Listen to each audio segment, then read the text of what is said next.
What's going on YouTube? Happy Friday. It is Vikings95 here. Today's video is actually not going to be a card opening video, but I'm going to go over some of the reasons, the pros and cons, I suppose, on why I open eBay hot packs. I did ask a couple sellers that I do know if they could add to the list. I got some good on both sides of the list for this. And so obviously this is, my opinion, some others that I know, their opinion. So you guys can feel free to agree, disagree. If you leave a comment down below with your thoughts, I'd gladly respond to it. But just some different things, some different mindsets on the eBay hot packs. They've become quite a big part of my channel, especially as of late.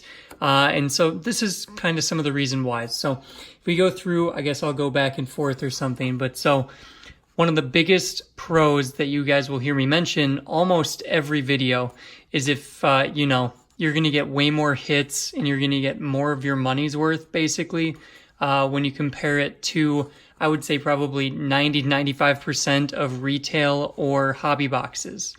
Hobby boxes, you're going to spend, right now you're spending $250-ish on a hobby box. Right now, Panini Contenders has 6 hits for $315, I believe. And like I saw Packers Cards 87 the other day, open one, get 6 non-numbered autographs, all sticker autographs, maybe $5 a piece or something. I mean, it was kind of ridiculous. But in these hot packs are people selling those hobby products secondhand. So you're going to be getting probably closer to more. I would say you're getting more value out of the hot packs. That is why I choose to open them. I know that I'll probably be doing better off with those than I am with the hobby products. Hobby products are fun because obviously right here, the number one con, the seller knows what they're giving to you. To some extent, if they're mystery hot packs, then hopefully the seller is true to their word and randomize the hot packs, chasers, all that. But basically, opening hobby packs, you have that risk. It's a gamble to some extent. You're gambling, hoping that you're going to get something huge. 90-95% of the time, you're not going to get anything too crazy out of a retail box or a hobby box. But you do hear those stories of the people that did get that Kyler Murray autograph out of a $3 pack, and that is absolutely awesome for them. I have not been in that situation, I don't think ever. That is my take. So right there, seller knows what they're giving to you. Obviously, they've made the repacks. They know what's inside of them. To some extent, they know what they're giving to you directly. Sometimes they tailor them for you, which I guess could be another pro if you tell them who you like and they tailor the pack to you. They'll know what they're giving you. Otherwise, if they're making mystery hot packs that are randomized, they know what cards are going inside. Another pro, you get a more variety of football cards and brands. Obviously, if you're opening a retail or hobby product, you've got one brand. You're getting one type of card. You're going to get Flawless is different, but like Contenders, you're just going to get cards from Contenders, obviously. From repacks, you can get a wide variety of brands. Depending on the seller, if they put it in the description, you can get a little feeling for what kind of brands you're going to get. So I put that in the pros because I know some of the sellers, you get higher end brands. It's just because they open hobby products, they're looking for the huge hits, and then they're reselling the lower end hits in these hot packs, which are still awesome. They can still be great. So that's a pro for me. The cons, sometimes for the packs that have chasers, you're not always going to get a chaser. Obviously, when people are reselling the cards, if there's going to be a $100 chaser, they're not going to sell, 4 packs at $10 a pack with one pack having a $100 chaser, because that's just ridiculous. Why wouldn't they sell the $100 chaser alone? You need some packs to average out the value. In my experience, at least when I made my repack product, I did so basically to liquidate some of the cards I had. I had a huge inventory of cards, and so I was able to give a better product back to the buyer. Basically, just having that large amount of cards, I was willing to offload them quicker while giving more value to the buyer, just by giving more numbered cards, more hits, etc.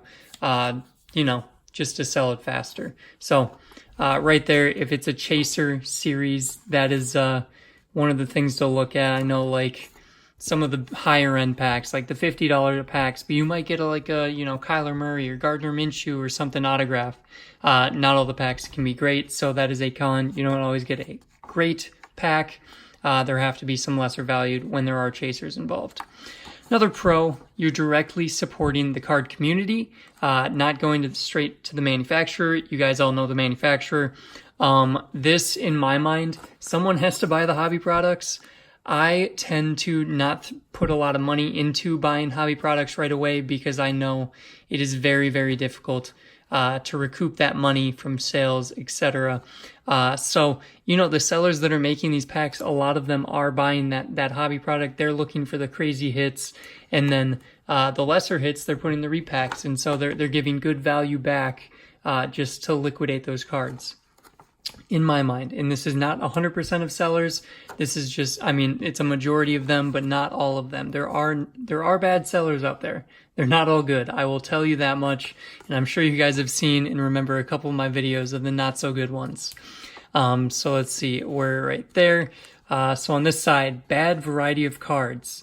So this can deal with, you know, sellers. This would be the less clear details. They're given a wide range of years that could be given. Basically talking about like the 90s cards. 90s cards were so overproduced that it devalued them insanely. So right now, I mean, 90s cards are not worth very much. And so if they're putting a bunch of 90s cards in there, obviously, you know, it's not going to be that great of a repack. That's just the variety and how the seller determines how they want to sell them. Hopefully they're being clear in the details with that. So that's one of the cons. Bad variety of cards. I know up here I put more variety of brands in cards. So it's got two sides of it for sure, depending on the seller. So this one, known feedback / sellers to purchase from. In my experience, I know quite a few sellers who are great sellers. They're assets to the hobby. They're doing what they're doing not only to, you know, make a quick buck and stuff like that. They want to help out the hobby. They love it. They enjoy it. And so you know that they're doing it for the right reasons. They're not just trying to screw people over, stuff like that. So it's nice to have known sellers, and then a place like eBay where you can put your feedback and you can kind of gauge if if it's a product you want to buy or not. So known feedback sellers to purchase from, definitely in the pros for me, just having a better background on them. The next one for the cons, card conditioning. The one thing that I do see occasionally is that repacks do not always have the best card condition. Obviously, they've been handled by someone else instead of straight from the manufacturer. And so card conditioning can come into question. Usually, I guess there's a pro to kind of counter that. But usually if there is an issue, you can probably talk to them, work it out or something. Which is nice, but I'm putting in the cons, because not all the cards that I've ever received are in perfect condition, from hot packs. So this pro right here, huge. More availability, especially with current conditions when compared to hobby boxes and retail boxes. I have not been able to find a retail football box for over 2 months. From Panini. I'm saying that from Panini. I have found MJ Holding and Fairfield boxes. I have not found a Panini football card box for 2 months in a Target or a Walmart. So I will just leave that there. eBay obviously has a mass amount of hot packs. They're very available right now, and they're much, much cheaper than buying secondhand boxes online, especially right now. I know you guys, if you're collecting basketball, collecting like Mosaic or anything, people are paying insane prices for that. Same with 2020 Prism draft picks for football. It's just gotten kind of ridiculous. So right there is a major one for the pros, especially in current state where we are right now. So with that, we have the con, standard packaging / card safety. Not all of the hot pack sellers know entirely what to do when packaging cards, you know, putting them in sleeves, putting them in top loaders, all of that. You can kind of gauge that. by the listing, I suppose, and by their feedback. But it's still something that has came up in the past, you know, sliding cards into top loaders without sleeves. Usually that can cause card damage on the surface. It can cause surface errors and, you know, scratches and such. So that's one of the cons, is not everyone packages cards the same, and there's no really standard. I mean, there's common practice. Not everyone follows it. Let's put it that way. But I can have a counterpoint because I have received a very, very heavily damaged box straight from the manufacturer before. Thankfully, their return team did help out there. And usually in this case, eBay would probably step in if you and the seller could not come to an agreement if there was really a serious issue. So cons has a counterpoint. So here we go. This one goes with that one. The fixed cost. So on eBay, there's obviously a fixed cost. I mean, sellers can, I guess they could change it, but you know what you're paying when you're paying for it. So there's a fixed cost that flippers and manufacturers can't dictate. I'm sure as of recent, you guys have noticed that prices for cards have absolutely skyrocketed. This would be due to COVID and, you know, much higher demand than there was supply. But right now, price gouging is happening, and it is very apparent within the hobby. It's real. I mean, I can't get many hobby stuff right now because it is just too expensive, and I'm kind of waiting for it to come down because eventually it will. They're going to overproduce as much as they can, make as much money as they can with current, you know, the current state of things. But right now, the flippers that are buying out all stuff from Target, Walmart, and then the manufacturers are obviously increasing prices as well. So that is a pro of the hot pack for sure, that it's not just ridiculous. All right, so another con would be no exact details. Not always do they provide 100% details within the eBay listing. I've noticed sometimes it's like, well, I'll give 10 to 15 inserts, yada yada. You might receive 1 to 3 hits. Personally, I always like knowing the exact details of what I'm getting. Obviously, with a football card blaster box, you know you're going to get, well, you know you're going to get on average 1 hit or 1 memorabilia card or 1 autograph or something like that. And you know that the cards are going to have on average 8 cards per pack, for example, or something like that. So no exact details is kind of a little pet peeve of mine. Just not knowing 100% what we're going to get. I always say, or my advice to sellers would be that at least give a number. Give a number, and if you go over that number, obviously the buyer's going to be happier. I mean, because who doesn't like more cards than what they're expecting? But give a number so the buyer knows what to expect. So put that in the cons, no exact details. We are now down to more communication between hobby members. This was one of the reasons I actually started the channel, is I really enjoyed talking with people within the hobby. And if you guys message me on Instagram or, you know, even on here, you know I respond to pretty much every comment that I see. So I enjoy talking between people. I enjoy talking with the sellers. You know, it's just fun for me. Maybe not everyone's like that, but I know that through hot packs, you definitely get more communication between hobby members than buying straight from a manufacturer.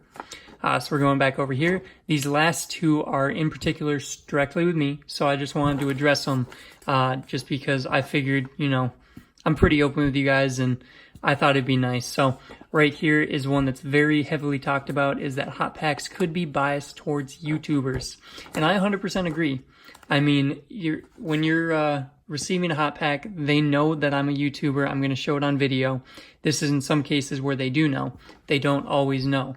But when they do know, there probably is a little bit of bias. I actually, when I message the sellers and if we have communication before I create a video, I tell them not to load up the packs. Because basically, like, if they're going to get bad feedback from, you know, viewers that are possibly going to purchase these packs afterwards or anything, that looks bad on them, it looks bad on me, and the viewers aren't happy. So their reputation is now destroyed, and I will not be reviewing them again because they loaded mine up. I tell them that. And then basically their reputation's just, it's shot. So it is probably biased towards YouTubers. It definitely was in the beginning of my channel. I think I've gotten a little bit better with being a parent that I want an average pack. I want you guys to see what it's like opening up one of these packs so I can give a solid review for you. But definitely going in the cons column, because I know it does happen, and it's happened in the past. And I do hear about it, and then I typically end up asking the seller if they did load up the pack, or why I'm getting bad feedback from you guys towards them, and I won't review them again. It's the repeat sellers that I review that I'm very confident with. Last Wednesday with Tim, I'm very confident with his lots, and I like representing them. So I'm going to, if he makes another one, I'll do it again, just because he's got a great representation of the hobby packs in the community, and he's got a great rep for himself. So right there is that. Just wanted to touch on that a little bit. We're going to go through a couple more of the pros. Better customer service, quality control. You guys know how I feel about the main manufacturer's quality control for sure within some of their hobby boxes. Also, their customer service, they can be very hard to reach. eBay, working with individual sellers, much easier. I've had to get eBay involved a handful of times, not many, and I've purchased hundreds on hundreds, if not thousands of things off eBay before, when the seller's just, non-responsive at all or something, if something didn't, got damaged during shipping or something like that. But eBay will step in if needed. The seller usually makes things right and is very communicative. Because it's an individual. So better customer service, quality control is another reason. A better buyer market basically goes with that. eBay will step in if needed. The buyer has a little bit more say in things when you're buying straight from manufacturer. They've got it in the box. I honestly, no returns, whatever. If you open it, it can be very hard to get in touch with them. That's all I'm saying there. But the customer control with talking with eBay, if needed, is pretty good, and I've had to deal with it before. So let's go to the last thing I had in the cons list, and there may be more. This is just a quick list I generated on both sides, but I received some packs to review for free. So again, these last two are directed specifically at me, because I do receive some of my eBay hot packs to review for free. It ends up being, I get the cards in content to make my videos with, and then the seller gets some advertisement and gets their name out there.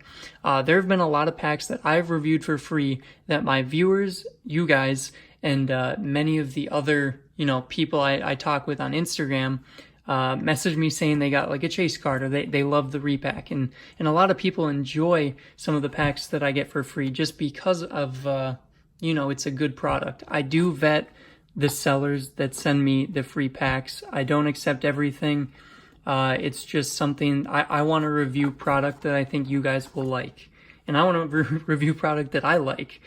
So I try and stay away from packs that I can tell is a little bit shady, might not have the best description or effort put into creating it. So that's just something for you guys to know. When I do get those packs for free, I am doing my due diligence to make sure that you guys will enjoy it as well. And I'd say probably, 80 to 90% of the time, hopefully you guys are enjoying it if you're deciding to purchase it. All right, last of the pros, we're going to end on a positive note. Secondhand selling allows for much cheaper hobby hits, especially with chase cards. So buying repacks, you can get cards that you would probably never receive if you were buying just hobby stuff. I think in Tim's video, I got some select jersey cards. Select right now is going for around $400 a box. I cannot afford Select at all. Like that is out of my price range. That is, over half month's rent. Like that's ridiculous. I can't go $400 for it. I got two things, or I think like two select jersey cards or something, like a Michael Thomas out of 50. Like that is a sweet jersey card. I didn't have to open the hobby product to get it. It wasn't a chase card or anything. It was just a really nice card that I liked. There's a chance to get chase cards if it is that type of repack. That's obviously awesome for the people that do get them. The con being that some packs are probably lowered valued, but still, it's like you have a better chance to get a much higher end card for much less of the cost. So just my thoughts on it. it's basically a secondhand market. I mean, that's what eBay is. It's buying and selling used stuff. I mean, used stuff, I suppose, but it's not direct from the manufacturer. So that's my thoughts on that. And then the last point I want to say, compare any hot pack to a blaster box. Enough said. That's what I'm going to end it with. If you guys paying $20 for a blaster box, you get one hit typically. Usually it's a jersey card of a lesser known player, plain jersey, no patch or anything. You know, if you're buying a $20 repack product, usually it has more than one hit. I'd say around 3 is probably the average for $20, and sometimes they're pretty cool. So right there, wondering with that, compared to any hot pack, compare any hot pack to a blaster box. Enough said. Thank you guys so much for watching. I know this was pretty long, and it's really not that long of a list. I just wanted to, you know, create some conversation, some talking points, just my perspective. Like I said, not everyone may agree with this. This is my perspective. I respect others' opinions. I hope you guys respect mine as well. But with that, have a great upcoming weekend. We got eBay at Card of the Week tomorrow and then Mail Day. Thanks again for watching, guys. I'll see you later.